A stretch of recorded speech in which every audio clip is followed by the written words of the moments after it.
2-0 Australia. It could have been so different. I think for an hour we'll just talk about the great game I saw today.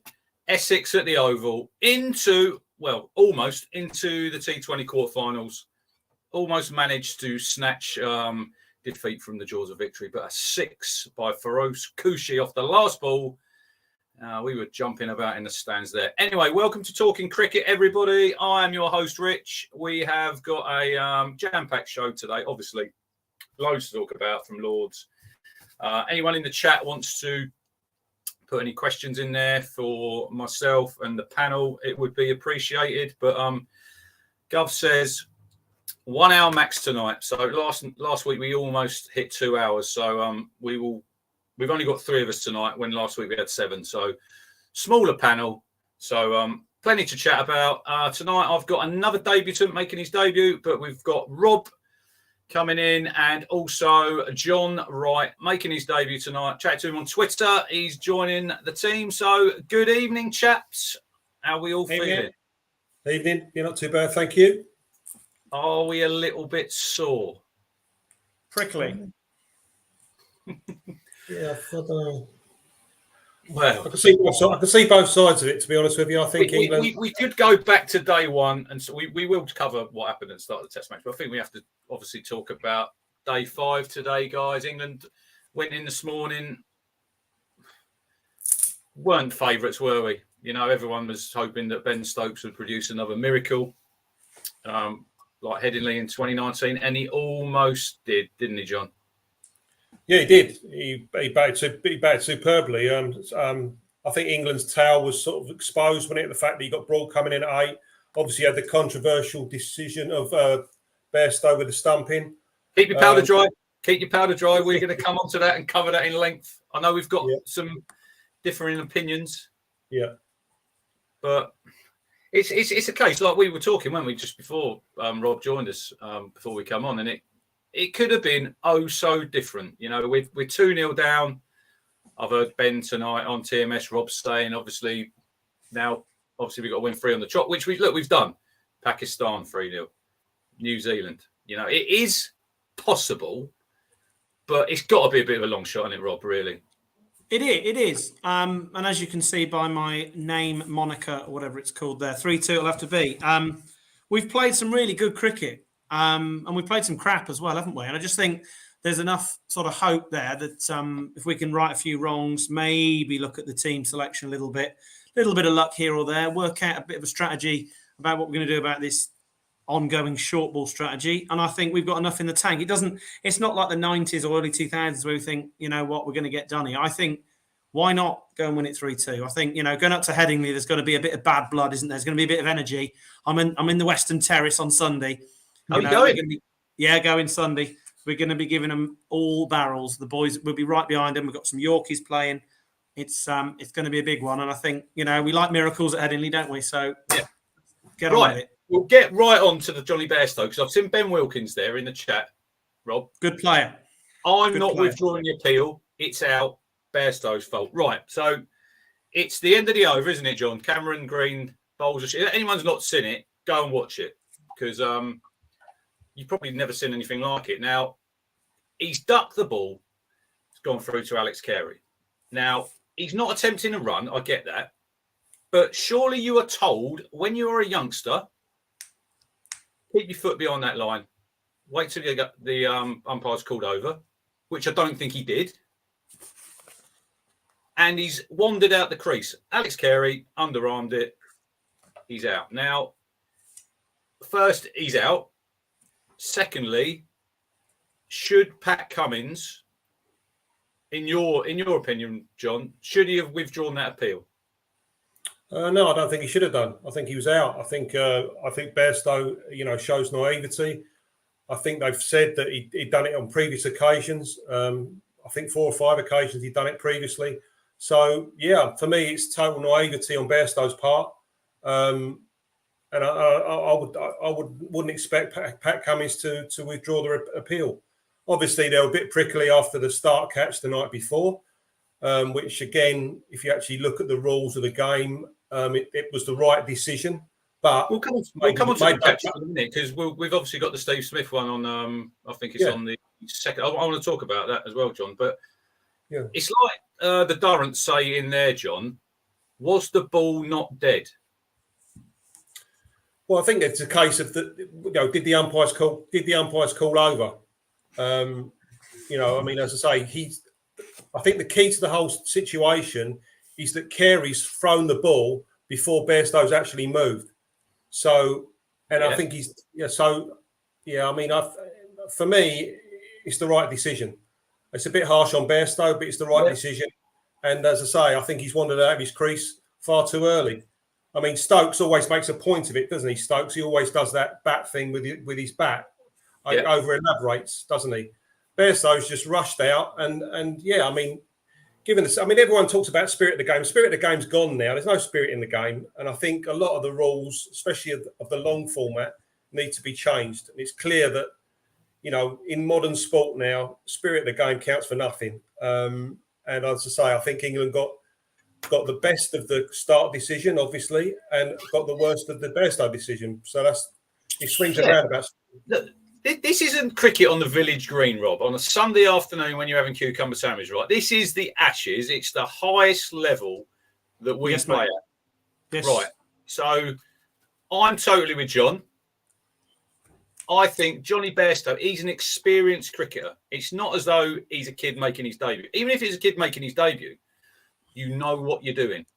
Now, is it against the spirit of the game? It depends what side of the fence you're on, because Pat Cummins said that Carey had seen Bairstow do that before. So they've obviously got an eye on him that he's doing it. Yeah. Chuck the ball at the stump. So for me, it's Bairstow's just really, really stupid, Rob. He's wandered out. He's wandered out the crease. Australia have broken no rules. There's nothing to say that they've broken any rules here. We'll get onto the catches in a minute, but as far as I'm concerned, he's out. He is out. If the boot's on the other foot, it's easy for Ben Stokes to come out tonight and say, I would have withdrawn the appeal. That's easy to say. That's very easy for him to say after the event. The boot's on the other. I remember, I don't know if you two remember when we played New Zealand in a one-dayer at the Oval. And I think Paul Collingwood was captain. I think it was Grant Elliott, was it, batting? And he's run into, I can't remember who the bowler was. I don't know if you can remember, either of you. He's down on the floor. We've run him out. So spirit of the game then, England have had no problem. And Rob, it makes me laugh that Stuart Broad, he's coming out and saying, Alex Carey, this was what you'll be remembered for. He's never seen anything like this. He needs to rewind a little bit back to 2013 at Trent Bridge when he's nicked it to slip. So he didn't just nick it. He was caught the first slip, wasn't he? I mean, it was ridiculous. So I mean, Come on, Rob. Give me your opinion. Okay, opinion time. Thank you. So I watched it live. It's such a contentious one, but at the end of the day, within the rules, as you've already covered before, he's took it. They're aware that he's doing it. He's taken the ball instantaneously, sent a little daisy cutter, ping the stumps. Bairstow's out. He's out. Now, my first instance for 5 minutes. Just on this comment here, Rob, on the screen, I don't know if you can see it. Also, nothing to say Mankad is against rules, but it's against the spirit of the game. Was he warned about doing it like you should be with a Mankad? I think that's a phenomenally good comment there by a very clever sports analyst that I know very well. Well done, Paul. Very good. For me, the only contentious bit, which I don't know, which we haven't seen cameras on, is did the umpire call over? Like when it hit the gloves, you couldn't tell. He seemed to be looking down at a cap. Yeah. They didn't review the has he said over or not bit, because if he said over before it hit the stumps, then that should be reviewed potentially. But at the end of the day, I see a wicketkeeper I play with do it every Saturday, and it probably works once every 3 seasons. But dingers, he does it every week, and now and again it comes off. So it's a bit shitty, but I think Ian in the chat has absolutely nailed it on the head. He said, Broad for a Mankad at Headingley. Then we obviously get lunchtime in the members in the long room, John, giving it giving it the big one. And I read tonight, though, I think 3 have been banned. Have you ever seen anything like that? Look, Lords, we chatted on the last pod saying about, obviously it'd be different at Lords, the atmosphere, and it was for 4 days. It was a lot different than Edgbaston. And then this afternoon, I mean, I've never seen anything like it. I know I was at the Oval, but I watched some on my phone. I was watching the bits before we started, and it was a lot of cheats, and it's all gone off. Yeah, I've never seen anything like it. I mean, especially what we're going through with cricket at the moment, you know, being accused of being elitist sport. I mean, a lot of those guys that sit in that long room, to say they're a bit detached from the modern game would put it mildly, so I wouldn't be too worried about that. Yeah, I mean, I think someone on Twitter made a comment, if that was like at a football ground where someone was paying like 25 quid to sit in a stand and abuse a player, I think he would have got thrown out, ejected by 2 stewards. But I mean, the MCC give out a warning that it's not the done thing by the MCC, which is a strange one. But as I say, I think it's a bit of a storm in a teacup. And I think when the players came back in after the session, there was no. I think it was a little bit, emotions are running high. Let's put it that way. Yeah, obviously they were, and we'll cover now the catches, Rob. So we've got the 3 actually. We've got Cameron Green in the World Test Championship final when he catches Shubman Gill. Yeah, right. And then we've got Steve Smith when he catches Joe Root. Dubious, but out. Yeah, agreed. And then we've got last night Ben Duckett when he top edges that one. I don't know how he gets it down to fine leg anyway. Hit the back of the bat, I think. Yeah, and nothing wrong with that. A good catch by Mitchell Stark. Not really. And then, the first bit was a good catch. He managed to stop the ball hitting the ground for a period of time. He caught it like he should, and then he just dragged it along the grass like Marnus did in the first game. It's just really amateur. He doesn't need to do that. He needs to just cup it and convert it and get on with it. Yeah, I would look, John, at they say, like, was he in control? Now, he was in control of that. He was more in control of that than Steve Smith was when the catch of Joe Root. And they've actually given that out. Yeah, I think it goes back to what I said earlier. I think it's the understanding of the modern game. You know, like fielding has improved immeasurably over since the invention of white ball cricket, hasn't it? It's unbelievable now. Some of the fielding is just superb. So, you know, the interpretation that he wasn't in control of his own balance.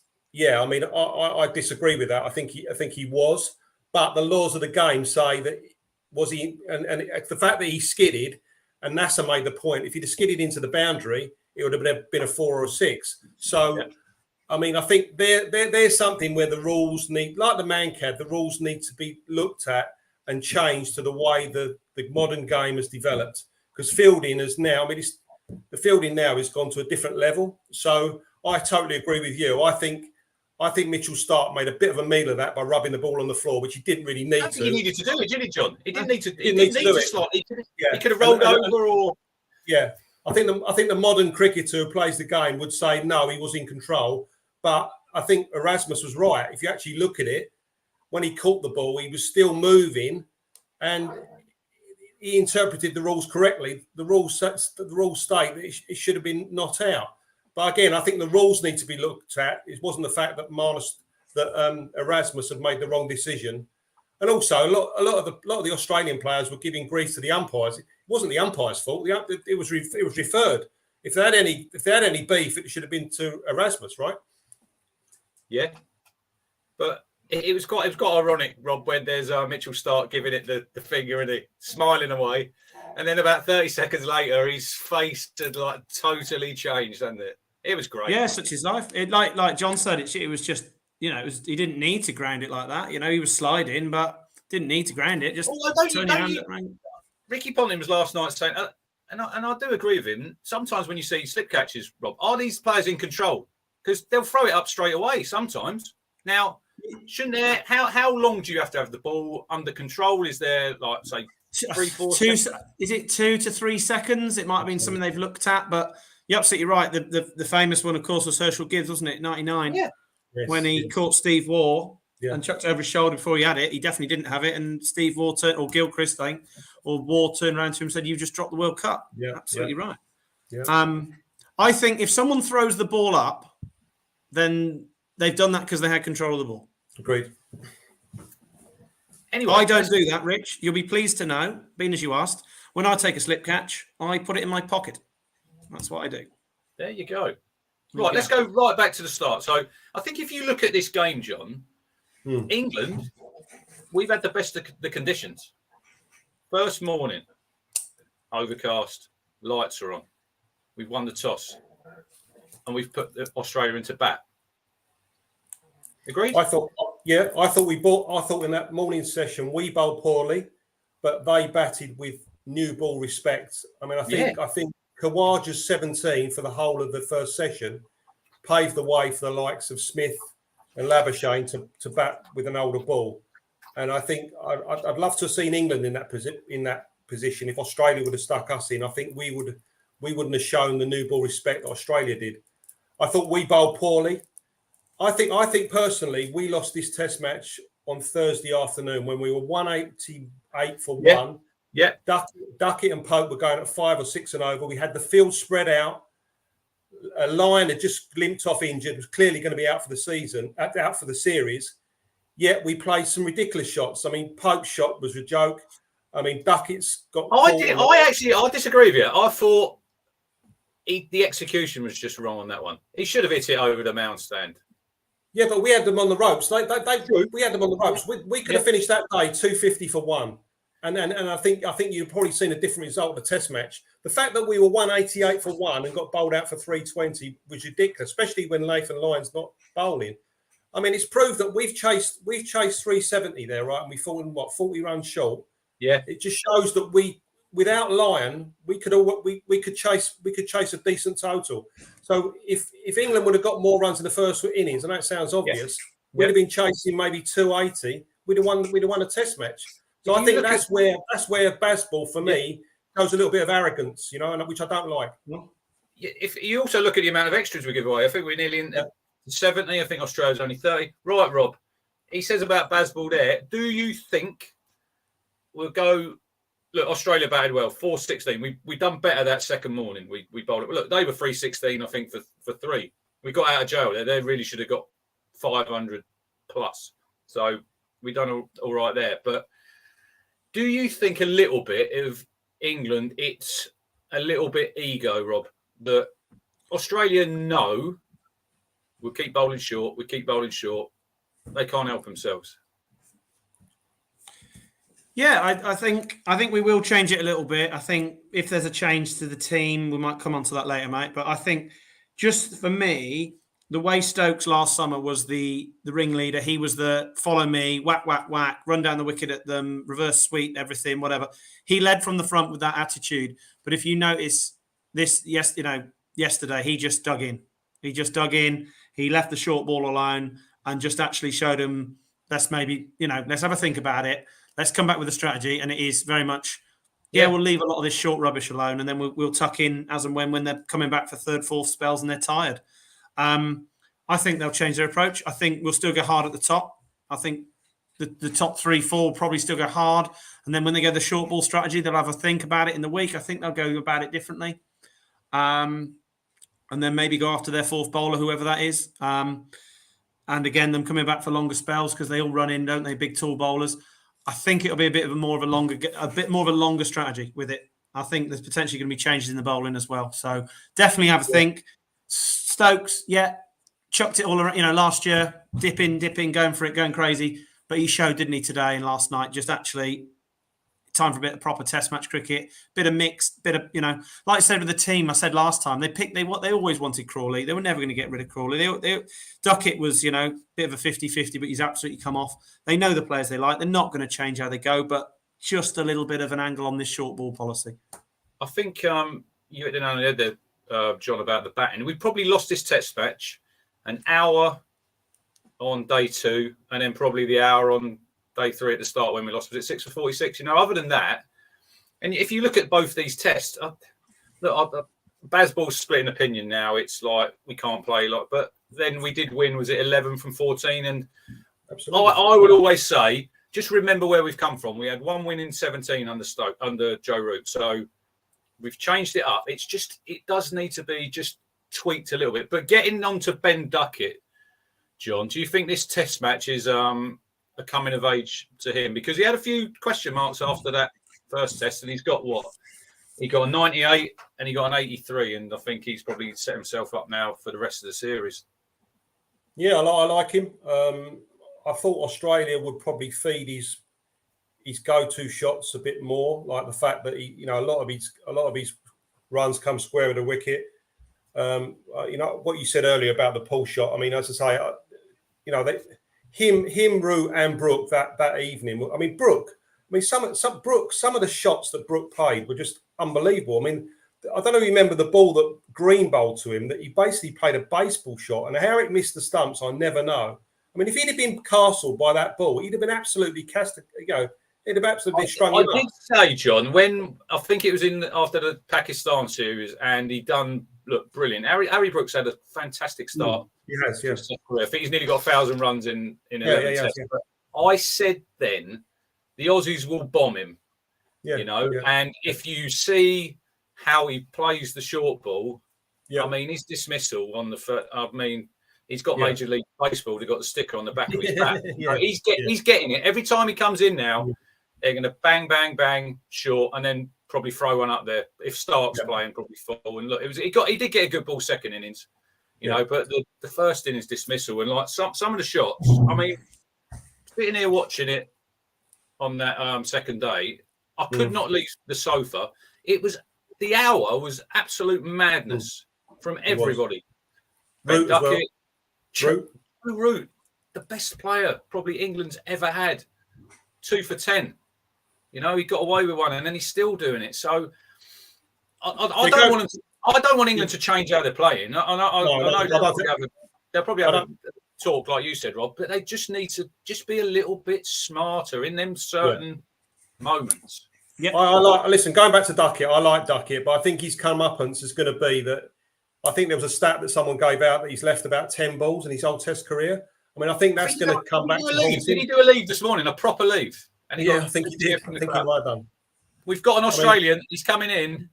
We spoke about Johnny Bairstow. We can find out what I think Rob's mind's going to let him in. So when he comes in, we can see what the talk. Here he is. Right.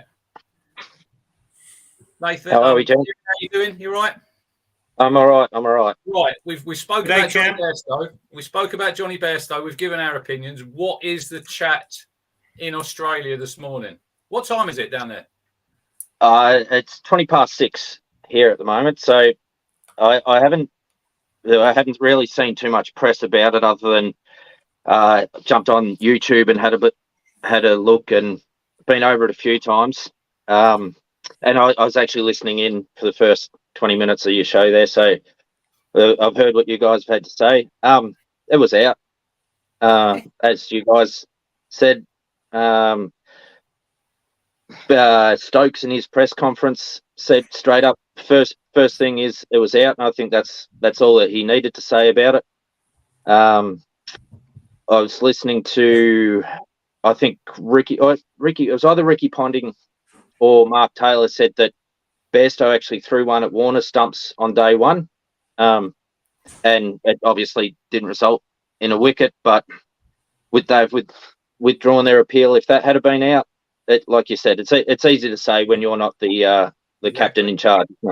Yeah, it's very easy for me. But so what do you make of it? 2-0 up, obviously, Kieran. It could have been so different, but it's not, is it? You're one win away from the first win in England since 2001. It's that close. Yeah, and like listening in again to what you guys have been talking about, and I actually made some notes here. England didn't lose it because Bairstow got controversially run out. England lost it, losing 9 for 130 odd in the first innings, and then ironically, after Australia had 3 number 11s in the first Test, and it was their tail end that wagged to bring the game home. Again, 4 for 26, you lost in the second innings with your tail not quite getting the job done. And you don't want to rely on your tail, obviously, to make the runs. But I just thought it was ironic after the comments about the 3 number 11s that's the way it went. And as you said, we're one win away from obviously claiming the series. I think it'll be, it's hard, isn't it? You think at 2-0 up, it'd be very hard to come back, but it's both tests have gone pretty much to the wire. It's not beyond the realms of possibility that England turn it around, and I really think the way that with this Bazball and that it might have taken a little bit of hit to the confidence, but it only takes one win, and you get your tail up again, and you never know.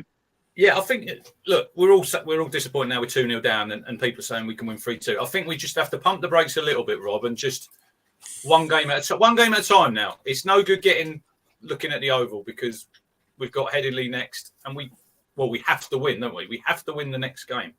We do. It's as simple as that. You know, bit of football parlance, isn't it? But yeah, every game as it comes, and we'll go at it. We'll go at it. Come, is it Thursday? Yeah, Thursday. We'll be all over it. So not long rest for the bowlers. So I think England will make a couple of changes. I think Australia may make at least one, Kieran. Probably a similar deck. Probably going to be some short pitch bounce, plenty of short pitch stuff, unless the ICC stick the beaks in the next few days. So while you're on that, Neil messaged me. I think he put it on the group about. I'll ask this to you, John. Well, we'll go around the room about field placings. Now, obviously, short pitch bowling. Literally, everyone out on the boundary today was. Do you see a time when they change that rule where you can't have everybody out? I think generally Test cricket is under so much pressure from white ball cricket that I think there'll be changes within the long format of the game. Whether that's one of them or not, I'm not too sure. But I think Test cricket needs to evolve, and things like that are not a very good spectacle. You know, the situation with Lyon coming in and all that concussion thing as well. I think Test cricket will make changes. Whether that'll be one of them, I'm not too sure. But I do believe that, you know, if Test cricket's going to survive, it needs to appeal to the public, especially the younger generation. And I just think there'll be some rule changes, because as I said before, a lot of the rules in cricket are very, very. You can tell they've been written 100 years ago, and they just need to. When did the runner rule change, John? That's changed recently. But the point I'm trying to make is that it's the game's fast evolving, and it's a modern, you know, it's modern sport, and everyone talks about things like spirit of the game and the laws of the game. It just needs to evolve, and I think it always needs to appeal to the younger generation, and I think that's why you'll get a lot more sort of like white ball type of rules come into Test cricket. I don't think you'll have circles on the outfield. I don't think you'll have that, but I think there'll be some sort of restriction for short ball bowling and field placings accordingly. 2011. All right. Why was that changed? Because it was that. Look, it was obvious yesterday. Nathan Lyon coming in, it was a little bit of a farce, and then he's hopping to the other end. Now we all know he's injured. He should be able to have a runner though. No, definitely not. They changed it in 2011 to iron out that sort of stuff. But it was beautiful theatre last night. Yesterday, I did watch it. Say again? It was bizarre. You've got a man there who can't move, yet we still can't bowl at the stumps, though, Rob. No, I probably would have pitched it up on the basis that his calf was broken, and that would have been a lot harder than standing still and swiveling on one. Bowling one on the stumps, and he's going to miss it. I mean, I'd have gone. I wasn't against how we bowled yesterday. I know that it wasn't great, like you were saying, John. It wasn't great. You're paying north of £100 to get in at Lords. Now, look, it was successful for England. It was successful because we took the wickets, we slowed the scoring rate down. But if you've gone there, Rob, and paid what, 150, 180 quid, it was a different day, I'd say, yesterday, wasn't it? It was. I personally wouldn't pay that. I think that's too much. That's too much. I think 90 quid, pound and over is the tops. Well, hang on. We don't bowl 90 overs anyway, so you might as well have about 83. Well, call it £82.5. But yeah, It's just the way that it's the Australian response to what we're doing, and then it was kind of our response to their response, and which team did it better? Well, you could argue that they did it better by 40 runs. So Yeah, I think if we get Mark Wood in the side for Headingley, it's a different game with him bowling 155. Listen, I've heard that he might not be fit. Now, I don't want to be too harsh on him. We've got Mark Wood's earning a lot of money for a cricketer that doesn't play, John. He just doesn't play. Yeah, I think there's a curse with England fast bowlers, isn't there? Whether it's Archer, whether it's Wood, we just seem to have a curse. I don't know what it is we're a medical team, whether there's something substandard there. But I think the point you make about the short pitch bowling is the fact that if you're basically, a lot of teams now are basically picking primarily white ball batters in a test side. Now, white ball batters don't get peppered in white ball cricket. They're not allowed to get peppered in white ball cricket. So consequently, there's flaws in their technique. And as Rob said there, that Wood, I would have loved to see, even though Wood never had a good record at Lords, and I think he was still struggling with his elbow. I think England do need that point at different. Their attack does look very, very samey, and the fact that now we're chasing the series. I mean, arguably at the moment, we're probably going to leave out the best seam bowler of all time in world cricket. We'll come to that series. I've just seen Brandon says in the chat there, guys, that just Potts and Ahmed not in the squad. There's no changes. Look, I'll go to you, Kieran. When you there's a comment here. I will go back about Chris Boyd. Here we go. Chris says, where is it? When you've got Broad, there you go, coming in at 8, you aren't giving the world champions any respect. You can't take on the best bowling attack in the world with a tail like that. They will get through our top order. Now, what do you think that as an Aussie? You'd be happy to see Stuart Broad coming in at 8, wouldn't you? Yeah, absolutely. But the key is there. We've got to get through the top order first. Like, if Root fires, we know what obviously Stokes can do, and then Duckett's proven he can actually bat at this level as well. Still got to get through that top order, but the way Bazball's played, and you guys have alluded to it, there will be innings where we do rip through your top order. And the difference between winning or losing a test match, as we've seen in the last two, might be 40 or 50 runs at the tail end of an innings. Yeah. You need those tail enders, even if they are new, like Tung got his 19 or 20 odd. You just need everyone to chip in with 10, 15, and you get four batsmen making 15 runs. There's 60 runs, and that's been the difference in the two tests so far. Broad coming in at 8. I don't know if it's about not showing respect. I just think it's a long tail. I know what Rob will say: batsman bat and bowlers bowl. Absolutely, mate. But Kieran's right. Both games, I think Colin said in the chat, both games could have gone either way. England were heavy favourites in the first game when they needed 52, 8 down, and there was a point where we needed 70, 6 down. With Stokes going. I didn't see the odds at the time, but it'd have been pretty level. So it will come down to small bits like the tail getting runs. It might come down to the Harry Brook bowling a few overs and nicking a wicket, or Joe Root, or whoever else. But it will come down to small margins, and it's 5 days, and it's 82 overs a day, and it's bloody brilliant Test cricket, and that's why we love it. But I was watching it on, I think it was day 3, John, when Johnny Bairstow. Now, Bairstow for me, look, he was the star of last summer. Now he's batting at 7.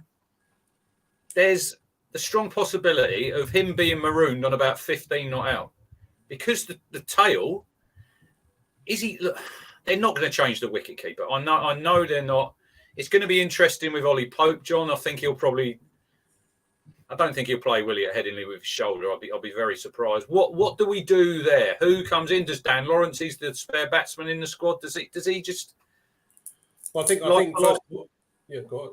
first of all, I think Moeen, if Moeen's fit, he'll definitely play. I don't think we can go into this Test match with auxiliary spin. I think we're going to need someone. Although I don't particularly think Moeen, with the first-class cricket he's played over the last couple of years is the answer. But I think someone's going to probably have to bowl first innings spin overs. So I think Moeen will play. Now, whether Moeen plays and everyone shuffles up the order, I mean, I don't really agree that Moeen should be batting 8, personally. I think he's better than that. But I do take your point. With Johnny coming in at 7 and you've got Broad coming in at 8, there's such a vast difference between the two players ability-wise. And as Rob said, if England are going to go for their shots from the word go, England have got a 120 all out in them easily. If they're all going to go gun-ho and a few catches go to hand, and it's going to happen. I think that is the risk with Bazball. But I think England will make changes. I think it's going to be harsh on Anderson, but I think you can't drop Robinson. It's either going to be Anderson or Broad for me that's going to have to drop out. I mean, we did say at the beginning of the series that England would rotate with back-to-back test matches. To ask a 41-year-old to play 5 test matches, it's not going to happen. And arguably, he hasn't really performed, has he? He's got three wickets at 75. He dropped, one dolly, another one he should have grabbed it. Broad, I think, has got 11 wickets. The thing about, I know we're on about the bowling, it's not got the pace in that. I think if we look under Stokes, I can't remember what the stat is. We've taken 20 wickets in nearly every single game that Stokes has been captain. So I don't think taking wickets is the problem. It is a game of small margins, Rob. It's like any sport, if catches, no balls, I've already alluded to the small margins, but I think there was a comment earlier by a chap going under the name of Guards, and I agree. I think the bowling has been, yes, we've taken the wickets, but I think the economy's not been great. I think the fielding's been average-ish. Some great catches and some shells. I think the Bazball bowling, I mean, some of the field sets, the umbrella stuff's been fabulous. I really enjoy that. I respect that. It's good, especially when the pitches are not offering anything. But I think the bowling, the batters aren't going to change. We're not going to bring folks in as much as probably everyone on here wants it. Do you think Lawrence comes in for Pope, Rob? Or do you just think Moeen comes in? Do you think Moeen comes in and everyone goes up 1? Moeen plays. John's absolutely right. Moeen plays. And there's a really good comment in the chat there from Nigel about Moeen being Nathan Lyon's bunny. But there ain't going to be no more Nathan Lyon. So all of a sudden, we'll talk about his replacement in a minute because Kieran can give us a lowdown on Todd Murphy. Yeah, not concerned. Not concerned about a Tim Pot off spinner from Australia. Small margins. For me, it's the bowling. A couple of changes that we're all going to agree on. Well, Potts has gone out. He seems a bit unlucky, Rob. They've sort of. No, I don't love Potts. I don't. He's just another Anderson Broad. Anderson Broad Robinson. We need that express pace. We're backs against the wall. We need to do something. We need to get a spinner. We need to get Mo in. And Ian says in the chat, Bazball rules about the batting. Borrow a few funky field settings, but with no pace and no spin. England's batting has to win the next test. Now he's absolutely right. That's right. Getting back to Jimmy Anderson, Kieran.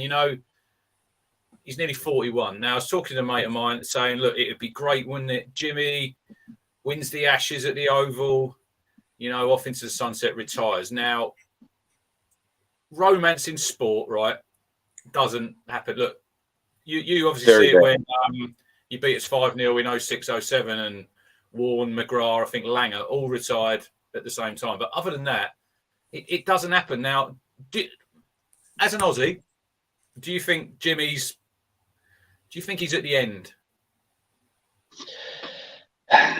Yeah, I think he's getting close. I thought he would have done more on day one with the conditions. I can understand in the first test them not suiting him, and you sort of give him a pass there. I thought he would have done more in the first. In the first innings of the second test, that first morning. Winchester says, Kieran, was Jimmy rushed back from his injury? Now, he didn't play any cricket. He's not the only one. And look, none of them. I know John was on about Mark Wood there. Mark Wood's not bowled with a red ball for about nearly 8 months. So it's all well and good people saying he should come in. They don't play any cricket now, Kieran. This is just the way that it seems to go. In you come, you can come in cold. When in the olden days, get overs in your legs. They don't seem to do that anymore. Yeah, exactly. I think Hazelwood was the same with us. He didn't play in the WTC, and it probably took him halfway through that first test to sort of find his legs a little bit. I think with all the short form cricket going on around the world, and you can understand the players wanting to go in and set themselves up financially, but you still do need first class lead in or a lead in test, and that, like you said, it's a lot different, regardless whether you're 41 or 25, to be out in the field potentially for 100, 120 overs, and then having to back it up day after day. It's hard on the body. And we saw with Moen with his spinning finger, then that's just down to not having the overs in it, not having the wear and tear on the finger, and it tore it to shreds. I just want to got you, Kieran, about we chatted before, didn't we, about obviously Scott Boland. Was it going to be him or Mitchell Stark? I think in the end, you've probably made the right call. I know on the second day when Stark was being slammed around Lords by Duckett and Pope and Crawley, it wasn't looking that good. But he's taken 6 wickets. Look, yep. I love watching Mitchell Stark, but when he's on song, he just glides in, and they made the right decision, didn't you? You made the right decision picking him over Boland. Yeah, well, we won the test, so it's easy to say we made the right decision. I did say that he'd go for runs, but he'll take wickets. And it probably his key, I think you mentioned it to me as well, is his ability to clean up the tail. So that Boland's unlucky, because I think those conditions would have really suited him. But I think it's going to be Boland or Hazelwood. I think Stark will stay in. Hazelwood probably hasn't done a lot wrong, and one of those two will be unlucky. It wouldn't surprise me if Hazelwood just got rotated out. He's played the 2 tests now, and Boland came in. But I think Stark will stay there, especially if you continue with Broad at 8 with that long tail. I think they'll look to Stark to rip through. I suppose we have to touch on Steve Smith, don't we, Rob? Another test century, 32 now. Yeah, he got man of the match for 110 and 30. I think Stokes' 155 was Herculean, and Duckett got 98 and 83. I was surprised he got man of the match. It's probably because it was the winning team, wasn't it? When you think, man of the match automatic is the man. No, I don't necessarily agree with that. Tidy 100. He's a good player. We know that. Fielded well. You wouldn't pay to watch. You wouldn't pay to watch him, would you, John? He's got a great record, but he's not pleasing on the eye, is he? He isn't, but I think you also look with Steve Smith. He's I don't think Cummins is a particularly good captain. I think Steve Smith does a lot in the field. Yeah, I think he's almost like an acting captain. His ground fielding was superb today. Caught a couple of catches. I think you could argue whether Stokes deserved man of the match or him, but I think Steve Smith is very vocal in the field, and I think he's just superb player. He's an odd character. Yeah, come on, Kieran, wax lyrical about Smudge. Look, his record speaks for itself. I'd said after the first test, you missed an opportunity because Smith won't miss out 2 tests in a row. Yeah. Strangely enough, when he first started, he was leg spinning all around at bat at number 7, number 8. And then just to come on with his batting, like he, as I said, he's an oddball. He's a bit Marmite, I guess, with his characteristics and mannerisms and stuff like that. I don't particularly enjoy watching some of the reactions he has. It's almost comical. But averaging nearly 60 at test level, you can't argue with the result, can you? So, Headingley will be his 100th test. So, I wouldn't back against him going back to back there and scoring something. Right, tell us about. It's obviously Lyon. He's not actually officially been ruled out of the series, but I think we all know he's not going to be. He's not going to be playing a further part. Tell us about Todd Murphy, then, Kieran. What does he? Rob's not bothered about him. Yeah, a little tin pot. He played in India, didn't he? Played in India. Yeah, he did. He's only played 4 tests. His first test in India, and obviously Indian conditions are conducive to spin bowling, but he actually outbowled Line. He bowled really, really well in his first test. I know he got 5 or 6 for in the first innings. I'm not sure if he ended up with a 10 for the match. He's a Victorian, so like home ground, the MCG. Again, not a huge spinning wicket, pretty dead. So he'd be used to bowling lots and lots of overs, but inexperienced, 4 tests, good bowler. But I'm sure like your top order will look to go after him. So it'll be interesting to see how he can control his emotions, how he reacts to people charging down the wicket and trying to put him out of the park. But very good bowler from what I've seen, but inexperienced. It'll be a step up. Being 2-0 up probably helps. If it was 1-1 going into this third test, there'd be even more pressure on him. Definitely. But I wouldn't write him off. From what I've seen, pretty handy, pretty composed, and like Lyon, just goes about it. Won't bowl the miracle ball, but it'll just wear you down with consistent bowling and wait for you to make a mistake. Right then, the question for you two: how do England get back in the series? We'll start with you, John. I think, well, I know what they've got. They're not going to change the batting, so I think the batting will stay the same. I think Moeen will come in. I think Wood will come in, and I think, well, I'll say they won't change the batting. They'll only change the batting if Pope fails a fitness test, then I think they'll all shuffle up one, and Wood will come in. I mean, I personally think that Anderson. The fact that a couple of times Stokes hasn't even given Anderson the new ball worries me a little bit. So I would love to see Jimmy leave on his own terms. So I think they'll probably dress it up as rotation. But I think at the moment, if we're going to get back in the series, we're going to have to make harsh decisions. And I think leaving Jimmy out might be the way to go, because it's going to be hard on Josh Tongue to be left out. I don't think you're going to leave Robinson out, because Robinson's going to bowl your churn. Kieran makes a very good point. I think we just going back to Todd Murphy. I mean, Todd Murphy in India, like a Victorian, he bowls economy, and I think he's not going to be like a Nathan Lyon, but he will be able to bowl first innings overs. My worry with Moeen is first innings overs go for runs. He plays a lot of drag downs. I mean, and 4 for like 150. He's not going to be good enough, really. He bowls a lot of. I mean, he bowls some jaffers, but he bowls a lot of drag downs, and I think Australia will be all over that. So I do think he'll come in the side. I think he'll come in the side because England need to have him. I think they need to have Wood in to get someone like Travis Head, especially on the back foot, with that express pace. And I would leave Anderson out. I don't know whether that's controversial with you guys, but I would leave Anderson out.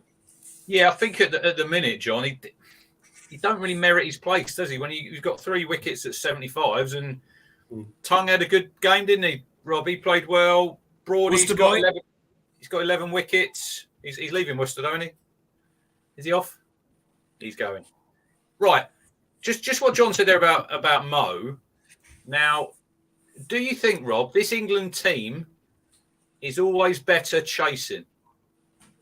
You know, well, we've won 9 all our games doing it, but like Gareth Marks makes a good point in the chat, the batters are probably our strongest suit, and if they all go and get 75 plus or whatever, you know, obviously somebody gets a ton, somebody get whatever. If we just rack up big runs, the huge scoreboard pressure will be able to dictate the game from there. Interesting you say that. On the WhatsApp group, I think it was on the second day, Brandon said they'd done their job, and I said, pretty 40s do not win you test matches. I'm sorry. Zach Crawley looks $1 million, Rob and John and Kieran and then everyone in the chat. He looks great.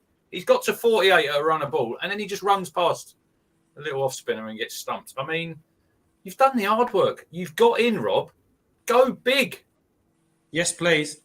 He will do. I think we all know, I've said it before, Crawley's not going anywhere. He'll keep doing that. But you're right, he needs to adjust that. If Todd Murphy's bowling his flans around the wicket, just you go back to what John said earlier. 188 for 1 on the second day. And another thing, John, we had the best of the batting conditions then. You know, Aussies batted cloudy, lights on. They were on the back foot at the time. Lyon was off the field. He was never going to play. All they were doing was bowling short balls. And Cameron Green. As you say, Cameron Green was bowling short balls, a lot of no balls. And instead of leaving them, at the end of that day, we could have been 250 for 1, and we could have had a stranglehold on the Test match. And that's why we lost the Test match for that Thursday afternoon. All what went after though is just, I think we were playing catch up. John, I honestly think the Pope dismissal, if Pope had connected with that properly and hit it into the top tier, yes, if he'd have gone again and he'd hit it again for 6, they'd have stopped. We were literally a shot or two away from them just binning off that strategy. Yeah, Pope read it, went inside it, towed it. Do you think he played the wrong? Boundaries, they'd have stopped doing it. Do you think he just didn't execute it? I had no problem with Ollie Pope. I just didn't think he executed the shot. Correct. He towed it. He towed it 65 yards instead of 70. Small margins. That's what you say. And coming back, Rob, it's small margins. Ian says in the chat there, John, they don't value their wickets. That's how they play. Is not the answer. This is the Ashes. And also, it looks, for me, someone like Joe Root, who scored that weight of runs, for him coming in and trying to pull the first ball for 4 and then being peppered with short bowling and not leaving it, it just looks wrong for someone like Joe Root. I mean, Joe Root is a class Test batsman, a textbook batsman. And I personally think this ball for Joe Root, it doesn't suit him at all. I would much rather see Joe Root when we were absolutely rubbish and him coming in at 10 for 2, getting 100 and looking all textbook.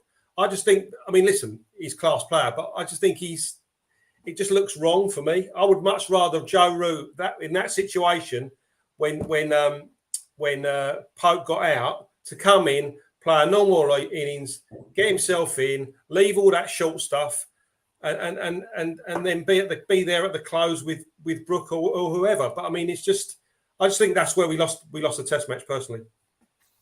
It's interesting, Kieran, because they interviewed Ben Duckett at the end of the second day, and he said,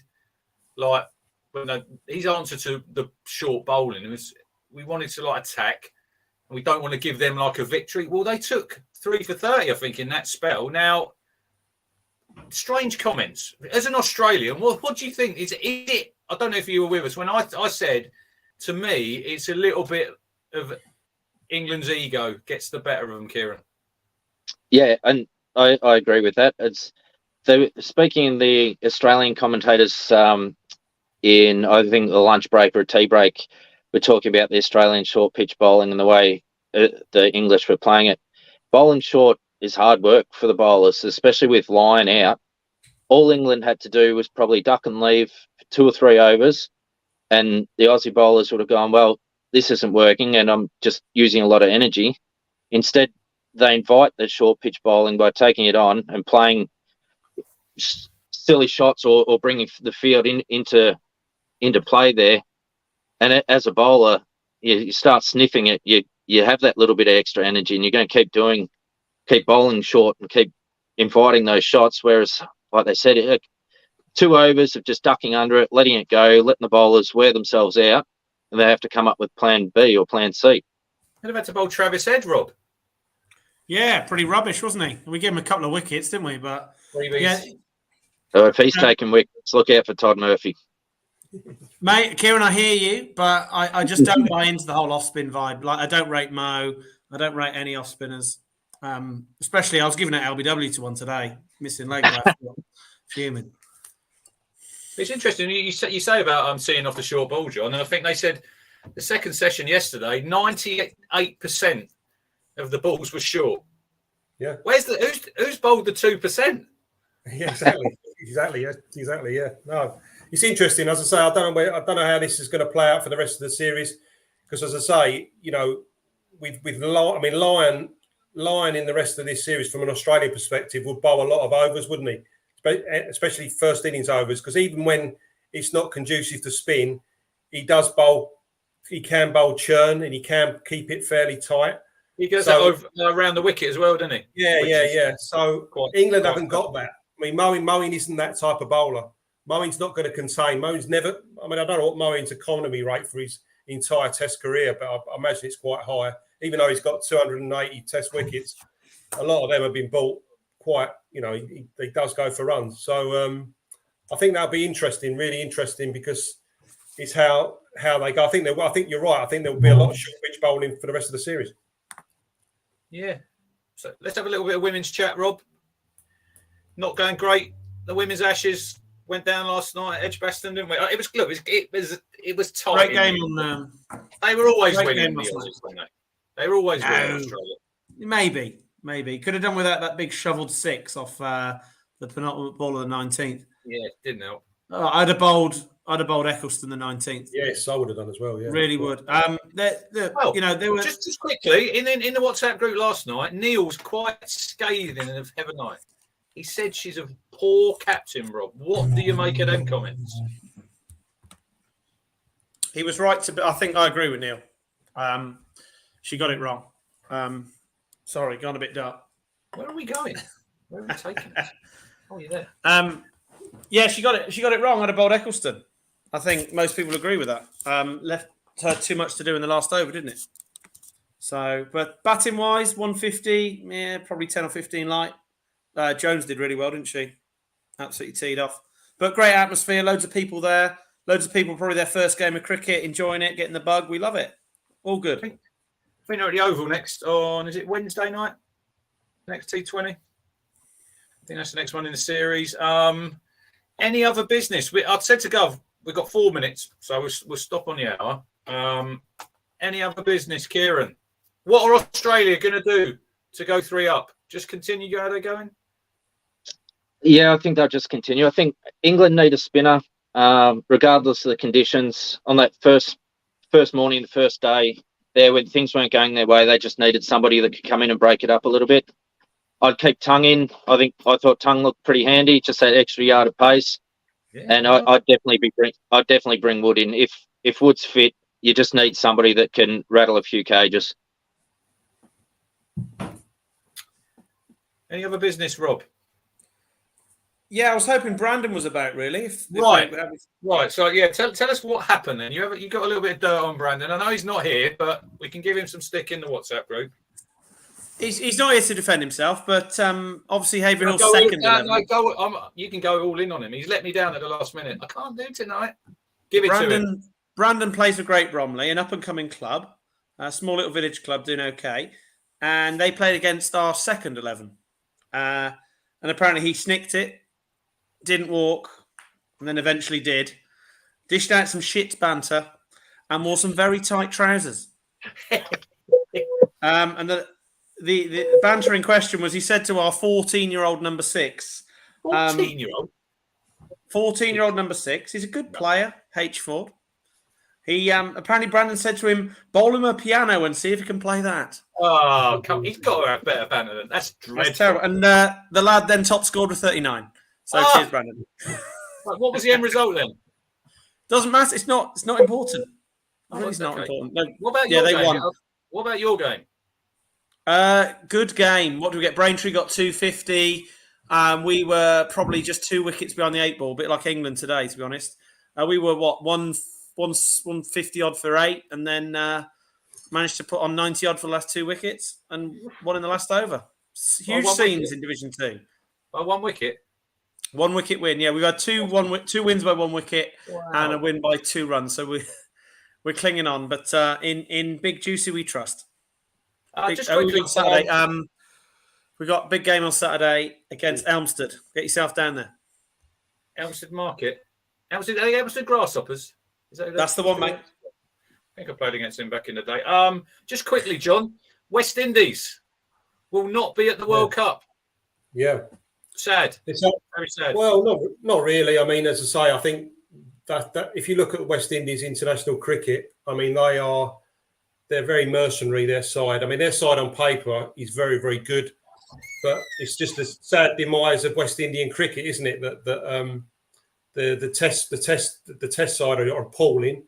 And although they've won 2 2020 World Cups in the last 16 years, it just seems to me that West Indies cricket is on the wane. And I think it's just off the back of the fact that franchise cricket is here to stay. West Indies in particular are very mercenary. You know, they'll go for the big bucks around the world. and I think this will happen. A terrible thing to say, but I think this will end up happening globally.